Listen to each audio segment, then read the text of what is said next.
اوعي تخليه يحكي لك عن علاقاته القديمه من الذكاء الانثوي ولا لا، ما تحاوليش تعرفيها، ما تحاوليش هو يقولها لك.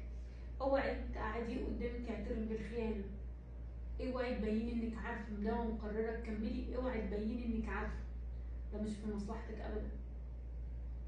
اوعي تخليه يحكي لك عن علاقاته القديمه بشكل مفرط،